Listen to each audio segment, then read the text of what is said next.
Okay, so we need to recap about what's happening with current. So if we do not have a voltage applied to a material, then we have this random motion of the delocalized electrons. So they're moving in all directions due to thermal energy, and the net current is 0.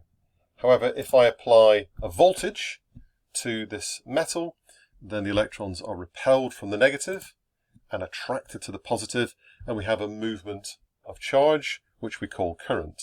Now we're going to look at how fast those electrons are moving. So they're also moving with random motion, but they're drifting from one side to the other. Right, so one of the key ideas we need to take on board is this idea of number density, which is given the symbol n, and the units n to the -3, so per meter cubed. So these tend to be really large numbers. For example, copper 10 to the 28, gold 10 to the 28, and so on. And this represents how many charge carriers, delocalized electrons, there are in 1 meter cubed. So if we have a really large number, for example, copper and gold, that means there's lots and lots of charge carriers, so they are good conductors. If we look at a typical insulator, then we still have a very large number, so maybe 1/10 to the 9, but compared to the number density for good conductors, it's a much smaller value. So we're going to consider the relationship between the current, which is I, measured in amps, as we know, the number density, which we've just introduced, m to the -3, Q or E, which is the electronic charge. So that's always, or nearly always, going to be 1.6 10 to the -19. V is this idea of drift velocity, so that's measured in meters per second. And then A is the cross-sectional area. Now we can derive this formula, and we will do that later on in the video. Some exam boards expect you to be able to do that. For others, it might be an extension question. So we've got our formula here, and we can look at a worked example. So if I have a copper wire, for example, a cross-sectional area of 2 millimeters squared, and we have a current of 6 amps, we can find the drift velocity, that's V, of the electrons flowing through the wire, if we know the number density of copper, in this case 8 10 to 28, and we know the charge on the electron is 1.6 10 to the -19. Okay, so we're not expected to know the values of n, we'll always be provided with those. So we can rearrange this formula to make V the subject. So V is equal to I divided by NAQ or NAE. So E is the elementary charge, Q is the charge, so in this case they're the same. All we need to do is to substitute the numbers. Watch out for the 2 millimeters squared. I've highlighted that for a reason. So we've got to divide that by 1,000 squared. If it was 2 meters squared, that would be an enormous cross-sectional area. But in 1 dimension, it's a factor of 1,000. In 2 dimensions, it's a factor of 1,000 squared. So we end up with a value in this case of 2.34 10 to the -4. And that's quite a typical value of the drift velocity of electrons. So expect maybe millimeters per second or 1/10 of a millimeter per second. So this is why they're called drift velocity, because they're moving extremely slowly. Okay, another typical example in the exam is to consider the number densities at different temperatures and then explain those and link those to resistivity. So we've got a value, typically the n value is quoted for 20 degrees C, room temperature, 8.42 10 to 28. If I increase the temperature to 50 degrees C, we can see that the number density has dropped down. Not very much, it's still 10 to 28, but it's gone down to 8.27. Now that shouldn't surprise us, because we know that at higher temperatures there is a greater vibration of atoms, so it's more difficult for these electrons to flow. So the number of electrons that can flow freely has reduced. So what this means is, in terms of the resistivity, it's going to go up. It's more difficult for electrons to flow. So if the number density goes down, because it's more difficult for the electrons to flow, there are more collisions, therefore the resistivity increases. So we're going to derive this formula.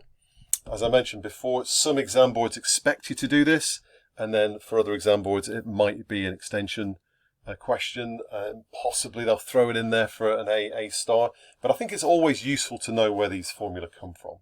So if I imagine I've got a piece of wire, I've got a cross-sectional area A, I've got a length D, the number density is N, and the charge is elementary charge because they're electrons E or Q.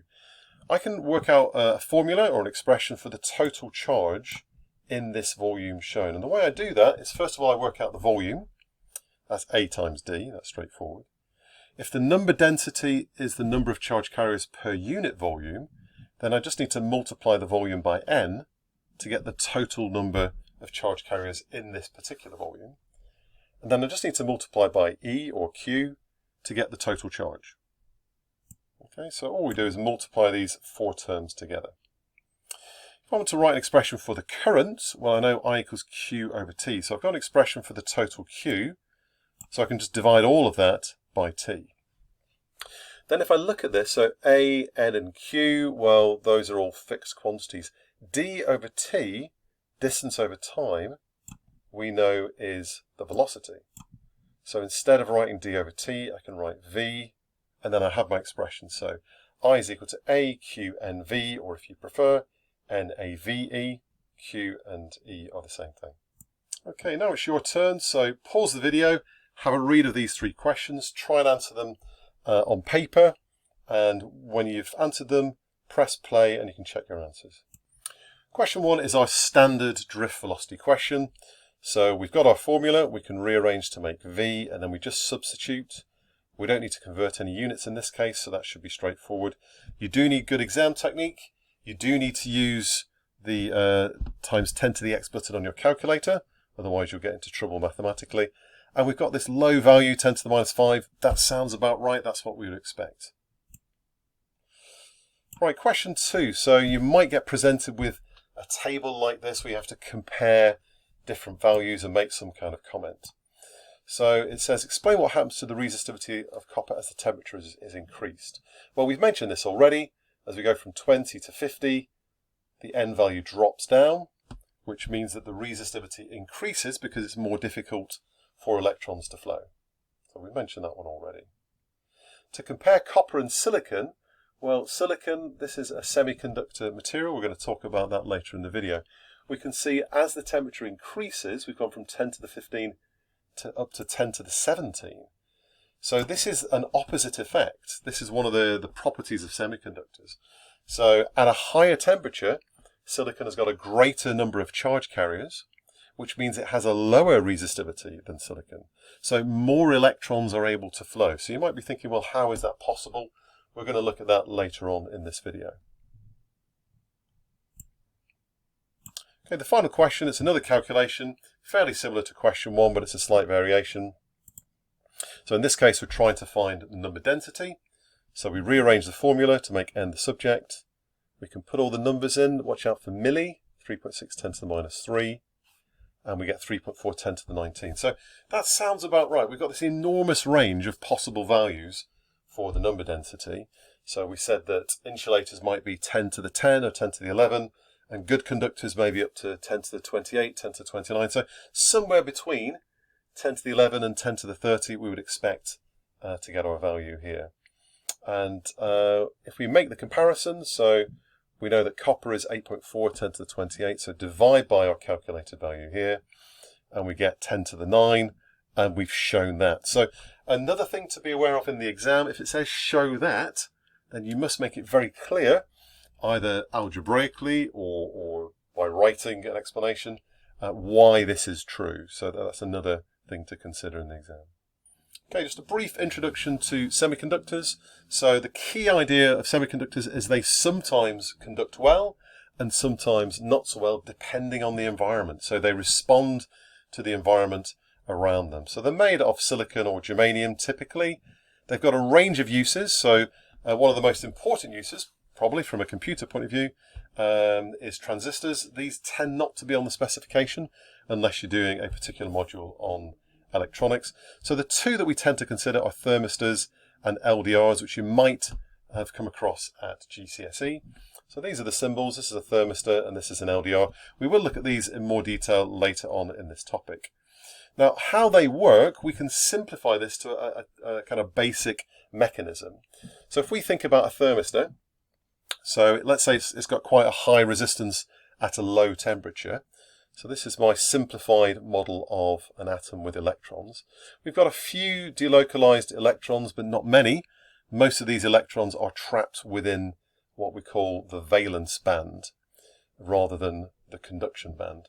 Now, if I apply heat, then energy is given to these electrons, and some of these electrons are able to escape.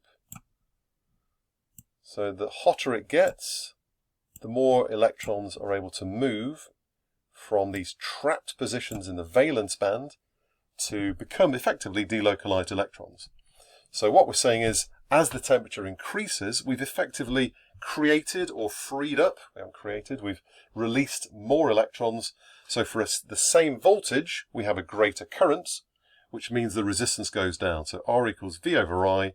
If we're dividing by a larger current, we get a smaller resistance. Right, this is a brief introduction to superconductors.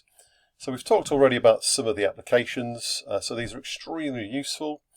If we think about what a superconductor is, it's a material with zero or approaching zero resistance. So this is really useful, so we can put a current through which is very, very large, and the heating effects will be almost zero.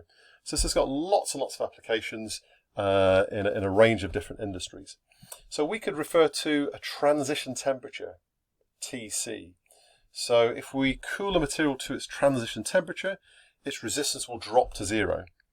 So this is really, really useful, especially if that transition temperature is relatively high, because we could say that most metals will behave as superconductors or approximately superconductors at a very, very low temperature, approximately -273. But it's very, very difficult to get down to that temperature. It's possible, but it's by no means viable commercially because it costs so much energy, or it takes so much energy to get down to that temperature.